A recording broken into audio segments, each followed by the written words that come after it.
Et notre invité ce matin dans la grande interview sur CNews et sur Europe 1, c'est Michel Barnier. Bonjour à vous. Bonjour Madame Ferrari. Ancien Premier ministre, député LR de Paris. Commençons par la crise énergétique liée à la guerre en Iran qui se poursuit. Les travailleurs qui utilisent leur voiture sont étranglés par les prix des carburants. Le gouvernement envisage un décret pour encadrer les marges des distributeurs afin de ramener le prix du gasoil à 1,71 € le litre. De son côté, l'Allemagne a décidé de réduire pendant 2 mois une grosse taxe sur le diesel et l'essence. Qu'attend la France? Est-ce qu'elle attend une crise sociale pour agir, Michel Barnier? J'espère que non. La réalité aussi, c'est qu'on n'a pas d'argent. On n'a plus d'argent. À force de l'avoir dépensé sans compter et en mettant la charge de l'emprunt, 65 milliards d'euros, cette année, 65 milliards d'euros sur les épaules ou la tête de nos enfants, de nos petits-enfants. Donc il faut faire attention. Néanmoins, il faut, comme le gouvernement a commencé de le faire timidement sur les agriculteurs, sur les pêcheurs, sur les aides-soignants, sur les transporteurs, il faut prendre des mesures ciblées. Et si ça continue... C'est fait. Et si ça continue, il faudra prendre des mesures plus générales de blocage des prix temporairement. Mais il faut aussi dire la vérité aux gens. On ne peut pas dépenser de l'argent qu'on n'a pas. Voilà. La réalité aussi, c'est qu'il faut voir. Mais il faut bloquer temporairement les prix. C'est ce que vous nous dites, Michel. C'est une mesure que le gouvernement devrait étudier, de bloquer les prix, de bloquer les marges pour demander à tout le monde un effort, y compris aux distributeurs. Et en même temps, on parlait d'électrification, on pourra parler de cette mesure sur les ZFE et cette écologie punitive dont vous parliez sur votre antenne. Il faut électrifier. Donc je peux imaginer, comme l'a dit un jeune député, M. Vermorel, qu'on utilise une partie des taxes supplémentaires qu'encaisse l'État, et ce n'est pas tellement juste, pour financer les gens qui ont besoin d'une voiture électrique. Il y a déjà des prêts flash carburant qui sont assez demandés par les entreprises. Près d'une centaine d'entreprises ont déjà fait la demande auprès de la BPI. Ça, c'est pareil, mais c'est pour permettre de payer les taxes. Vous vous rendez compte dans quel pays on est? Oui. On demande aux entreprises d'emprunter pour payer les taxes sur le carburant. Laurence Ferrari, dans quel pays on sait bien que c'est un pays endetté. C'était le message principal que j'ai porté comme Premier ministre. Arrêtons d'endetter notre pays et faisons un effort. Pourquoi? Parce qu'il faut dire aux Français pourquoi on fait un effort. Pourquoi il faut croire à la France. C'est aussi important de dire le sens des efforts qu'on demande aux gens. Maintenant, la clé de cette question, c'est quand même que la guerre s'arrête. Que les Américains qui ont lancé cette guerre sans trop réfléchir aux conséquences, sans mesurer la résilience. Vous étiez hostile à cette guerre, Michel Barnier? Ça ne sert à rien de dire après coup on est hostile ou pas. Le régime des mollahs devait tomber. J'étais hostile au régime des mollahs et personne ne pleurera sur le fait que l'ayatollah et d'autres aient disparu. Hier, j'étais, Laurence Ferrari, au Jardin du Luxembourg avec le président du Sénat pour marquer la mémoire des jeunes résistants lycéens qui ont été fusillés en 42-43, des jeunes de 17-18 ans. Et on a évoqué d'autres courages, ceux des étudiants iraniens qui ont été massacrés il y a quelques semaines à peine, ceux des étudiants ukrainiens. Donc c'est le même courage qu'on trouve à travers les générations. D'accord. Donc il faut continuer à soutenir ces jeunes étudiants iraniens. Que ce régime tombe, il n'est toujours pas tombé, et que les hostilités cessent. Il faut que Donald Trump, qui annonce d'ailleurs c'est lui qui décidera que les négociations reprennent. On voit bien qu'il veut en sortir. Il s'est engagé dans cette affaire sans réfléchir à toutes les conséquences. On voit bien qu'il pense qu'il n'a besoin de personne. Moi, je pense que c'est une erreur de la part des États-Unis. Je me demande combien de temps M.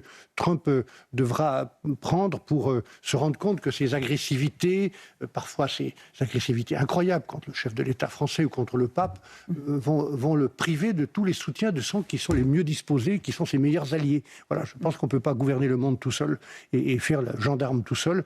Il reste que dans cette affaire, il y a aussi un pays auquel je pense, qui est le Liban.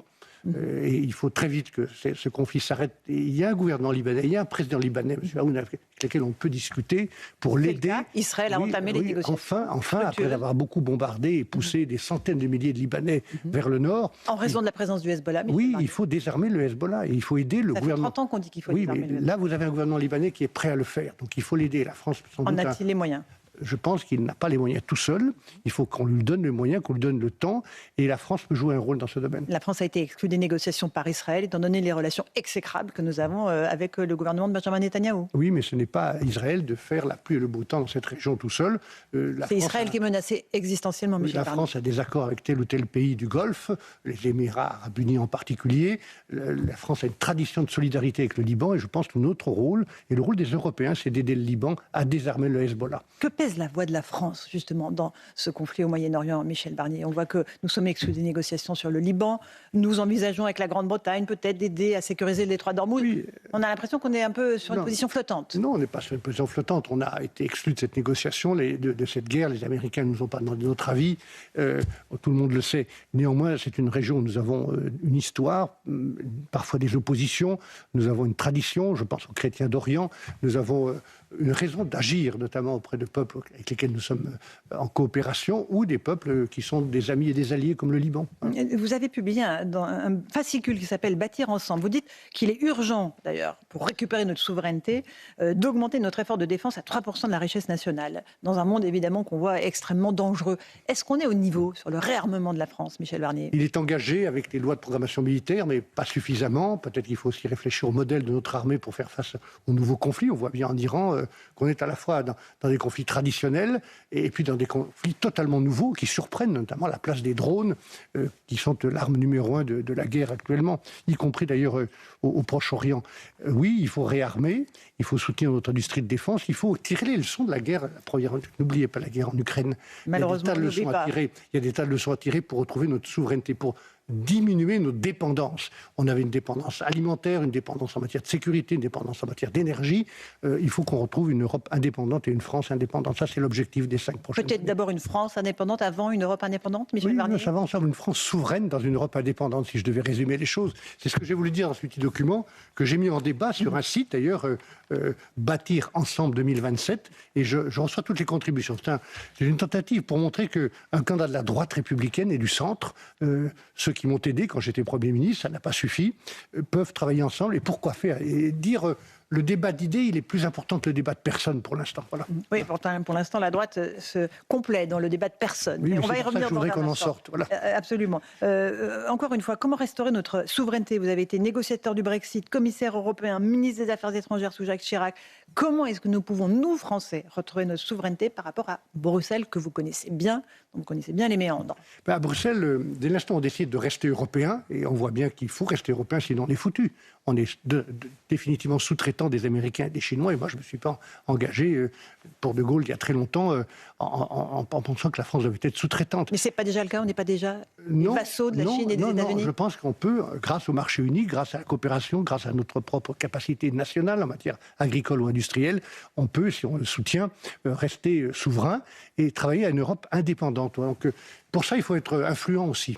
Dès l'instant où on décide de rester européen, et même les Hongrois ont fait ce choix, j'en suis très heureux, il y a 2 jours, rester européen, mais pas n'importe comment, pas avec une Commission européenne qui veut donner des instructions à tout le monde, et une bureaucratie. Vous savez, les bureaucrates à Bruxelles, c'est comme à Paris. S'ils prennent le pouvoir, c'est qu'on leur a laissé le pouvoir. Donc il faut reprendre le pouvoir. Comment on fait? Eh bien, en étant influent. Et ça commence par mettre de l'ordre chez nous, dans nos frontières, dans nos rues, dans nos comptes. Il faut remettre de l'ordre. On n'est pas influent quand on a un déficit de 3 200 milliards d'euros. Une dette de 3 200 milliards d'euros. Est-ce qu'on peut récupérer le contrôle de nos frontières, Michel Barnier, et je rebondis sur l'occasion, en restant au sein de l'Union européenne? Oui, je pense. Est-ce qu'il faut s'extraire de certains traités ou pas? Non, pas s'extraire, modifier les traités. C'est ce que vient de faire avec une directive, dite la directive Retour, l'Union européenne, en donnant beaucoup de capacités pour maîtriser nos frontières. Nos frontières, elles sont celles de l'Union européenne. Et parce que c'est le prix à payer, Madame Ferrari, pour avoir la liberté de circuler entre nous. Si on rétablit les frontières comme les nationalistes le veulent, ceux d'extrême droite comme ceux d'extrême gauche, très, très frappant, d'ailleurs pas marrant, mais frappant de voir que M. Bardella, Mme Le Pen disent la même chose que M. Mélenchon. Ils votent souvent ensemble, comme ils l'ont fait contre moi. On doit faire que nos frontières européennes ne soient plus des frontières passoires, et donc aider... créer des postes de garde-frontières et faire de vraies frontières, qu'on sache qui rentre en Europe et qui en sort, comme aux États-Unis. Ça, c'est l'objectif. Et on peut maîtriser nos frontières et l'Europe doit nous le permettre. Michel Barnier, on voit les grands enjeux mondiaux qui nous entourent. Pendant ce temps-là, la France se complaît dans ces querelles qu'elle adore sur le 1er mai, sur le ZFE. Vous siégez à l'Assemblée, vous savez de quoi je parle. Est-ce que, encore une fois, il ne faut pas, comme le disait M. Pompidou, arrêter d'emmerder les Français? Oui, je pense. Pompidou le disait comme il avait l'habitude, avec les pieds sur terre, et je pense qu'il avait raison. Il faut cesser de décourager les Français, y compris par des règles comme celles qu'on a voulu introduire, avec une sorte d'écologie punitive. Et pour ça que je recommande d'ailleurs à mes amis politiques, et je le dis dans cette brochure, ne laissez pas l'écologie au vert. les verts très foncés qu'on a actuellement, parce que sinon... Rouge. Oui, très, très à gauche. Il y a des sujets qu'il ne faut pas laisser aux autres. Ni la patrie à l'extrême droite. Il faut défendre notre patrie nous-mêmes. Donc, je dis cela dans ce texte et je pense qu'en effet, il faut poursuivre et aller au bout de ce chantier de simplification que j'avais lancé lorsque j'étais Premier ministre. Et par exemple, vous parliez du 1er mai. Est-ce qu'il faut travailler plus? Est-ce que les Français ne travaillent pas assez, Michel Il y Barnier? a beaucoup de Français qui travaillent beaucoup et parfois beaucoup trop. Mais globalement, la masse de travail, les durées des vacances est plus longue chez nous qu'en Allemagne. Et donc, on a un problème de compétitivité. Donc, il faut globalement... Nous savons tous qu'il va falloir travailler plus. Il ne faut pas dire ça à tous les Français. Il y en a qui travaillent déjà beaucoup et je le répète, beaucoup trop. Mais le 1er mai, par 10% exemple, des Français portent le 1er mai, c'est 70% de symbolique. l'impôt sur le revenu. C'est une mesure de bon sens, le 1er mai, que certaines professions, notamment les boulangers, les fleuristes, puissent travailler, qu'on laisse les Français travailler quand ils le veulent, qu'on encourage le mérite plutôt que de les brimer. Et ce sont des mesures de bon sens, et on voit la gauche idéologique, l'extrême gauche, très violente, s'opposer à ça. Je suis dans l'hémicycle hier soir et avant-hier soir sur un texte que je défends avec un jeune député Renaissance, M. Rothwell, pour tirer les leçons d'un drame, celui de Philippines, et d'autres drames qui ont eu lieu, et je vois des socialistes s'opposer à ça. Ce sont des mesures de bon sens pour empêcher que d'autres drames n'arrivent. Et l'autre jour, une députée socialiste, Mme Hervieux, nous dit on n'a pas fait d'étude d'impact. Je lui ai répondu mais vous pensez que la famille de Philippines a besoin d'une étude d'impact pour savoir qu'on doit mettre dans des centres de rétention administrative des gens dangereux et les empêcher de commettre des crimes ou avant de les expulser. Donc, ce sont des mesures de bon sens et je pense que la France doit retrouver le bon sens. Ce texte sera voté, à votre avis, Michel Barnier? Je pense et j'espère qu'il va être voté par une majorité de députés et une majorité de sénateurs. C'est important pour notre pays. C'est important pour notre pays de tirer les leçons partout et d'avoir des mesures de bon sens pour la sécurité des Français. Alors, vous avez un petit livre bleu, effectivement, Bâtir ensemble, que vous avez envoyé à certains parlementaires de la droite, du bloc central, Gabriel Attal, Bruno Retailleau, Édouard Philippe. Vous dites alors qu'il est essentiel qu'il y ait une compétition, effectivement, entre les personnalités. Mais d'abord, il faut qu'il y ait un programme, une plateforme. Aujourd'hui, ce ne sont que des querelles de personnes. Oui, qu'est-ce que nous ont dit? La droite est éparpillée On vient face son d'avoir des puzzle. élections municipales, Mme Ferrari, dans toutes les communes de France, qui ont d'ailleurs choisi sereinement dès le premier tour, dans la plupart des cas. Qu'est-ce qu'ils nous ont dit, les Français, sur le terrain? Dans les petites communes qu'il faut écouter autant que dans les grandes, mettez-vous d'accord et occupez-vous de nos problèmes, traitez nos problèmes.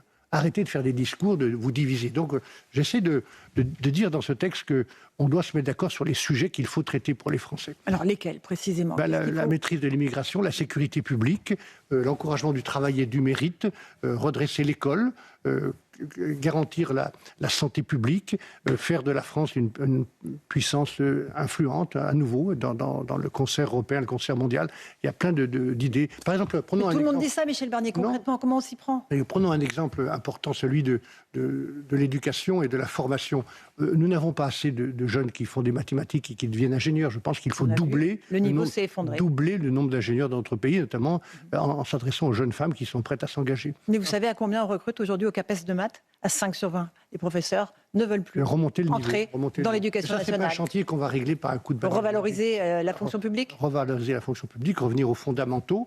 Il y a plein de mesures dans cette brochure que nous avons imaginées avec l'équipe qui m'entoure. Et je mets en débat. Tous ceux qui nous écoutent peuvent aller sur ce site, Bâtir ensemble 2027, et apporter leur contribution. Et tous les mois, Madame Ferry, tous les mois, on va actualiser ce programme jusqu'aux élections présidentielles pour montrer que la droite républicaine, dont je fais partie, et le centre, les mouvements centristes peuvent travailler ensemble. Elle va jusqu'où, la droite républicaine, Michel Barnier? Est-ce que, alors, tout le monde s'écharpe sur primaire, pas primaire, elle va de qui à qui pour vous, cette primaire? Elle va, de mon point de vue, je vais peut-être vous décevoir, de tous ceux qui font partie de ce socle, qui ont travaillé avec nous, et qui ne sont ni populistes, ni simplificateurs. Donc ça peut aller jusqu'à Gabriel Attal et Édouard Philippe?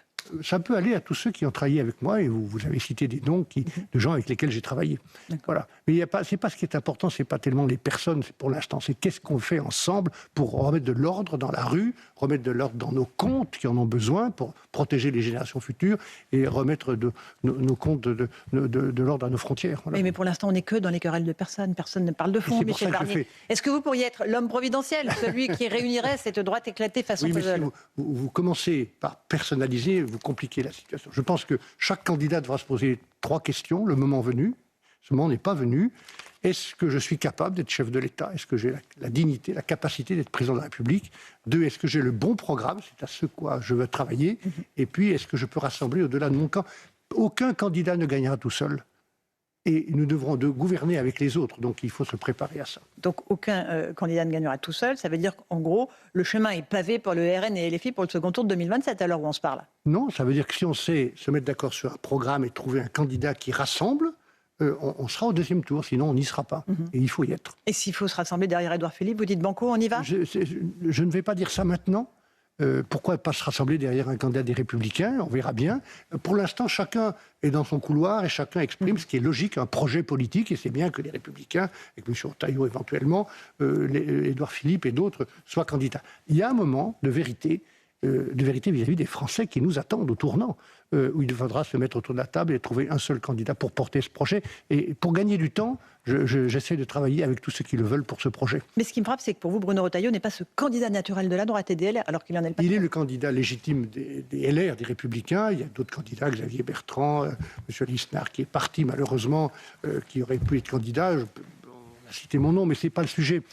Quel est celui qui, le moment venu, et ce moment n'est pas venu, fera la preuve qu'il rassemble au-delà de son camp. Être capable d'avoir le bon projet et rassembler au-delà de son camp. Le plus grand danger pour vous, Michel Barnier, on est sur CNews et Europe 1, c'est le Rassemblement national ou c'est la France insoumise de Jean-Luc Mélenchon? Mais moi, je n'aime ni l'un ni l'autre. Ce que je vois, mais est-ce que vous mettez un signe égal, encore une fois, entre les deux? Je suis à nouveau député grâce à la confiance des Parisiens, député du 7e, du 6e, du 5e arrondissement depuis quelques mois. Je vois un climat pré-insurrectionnel à l'Assemblée nationale. Mais instauré par qui? Oui, par la violence réciproque de ces deux groupes. Et je vois il y a de la violence du côté du RN? Je vois la violence verbale qui peut d'ailleurs entraîner la violence physique, on l'a bien vu, du côté de l'extrême gauche. Et je pense qu'il faut... Parler de la jeune garde, j'imagine. Il faut combattre les deux de la même manière. Mais encore une fois, s'il y a un choix à faire, quel choix ferez-vous? Vous, Michel Barnier, avec votre histoire, votre expérience. Mon expérience et mon histoire... Mélenchon, RN, qu'est-ce que vous choisissez? Je ne soutiendrai aucune formation Donc vous votez blanc. Qui sera dans la démagogie, dans le nationalisme et dans le populisme. Voilà. Mais pour l'instant, je voudrais éviter ça. Ne demandez pas à un homme politique de se résigner. On ne fait pas de la politique avec de la résignation, ni avec du fatalisme, ni de la nostalgie. Donc je ne suis pas comme ça. Et je ne suis pas montagnard pour être nostalgique. Et il faut regarder devant et regarder le sommet. Et donc je veux me battre pour éviter précisément ce choix que vous évoquez et que je ne veux pas avoir à faire. Un choix qui est important pour la jeunesse de notre pays, qui a des grands enjeux, encore une fois, devant elle. L'impact de l'IA sur les emplois. Est-ce que tous ces enjeux-là, ils ne doivent pas être pris en compte au-delà des querelles politiques? C'est ce que je pense. Je pense qu'il y a des sujets d'intelligence nationale. L'immigration... Et pas d'intelligence artificielle. La maîtrise de l'immigration devrait être un sujet d'intelligence nationale. La réduction des déficits, l'encouragement du travail et du mérite de ceux qui veulent travailler devrait être un sujet d'intelligence nationale. Et en effet, les grands investissements qu'on va devoir faire, sans doute avec les autres Européens, y compris les Anglais, sur l'intelligence artificielle, le quantique, voilà des sujets sur lesquels on doit beaucoup investir à condition d'en avoir les moyens. Mais encore une fois, la France doit forcément évoluer au sein de l'Union européenne pour exister, selon vous, M. Barnier? Ma conviction est définitive. Je suis définitivement un passionnément patriote et je suis raisonnablement... Européiste, disent certains. Non, je suis européen, lucide, je sais ce qu'il faut changer à Bruxelles. Il y a plein de choses à changer. Mais ne jetons pas le bébé avec l'eau du bain, sinon on va se retrouver tout seul. Et si on se retrouve tout seul dans le monde où nous sommes, avec des empires qui ne demandent la permission à personne, qui, on le voit bien, nous agressent tous les jours, Monsieur Trump, le président chinois, le président russe, et ce sont des agressions très brutales quelquefois, on est foutu.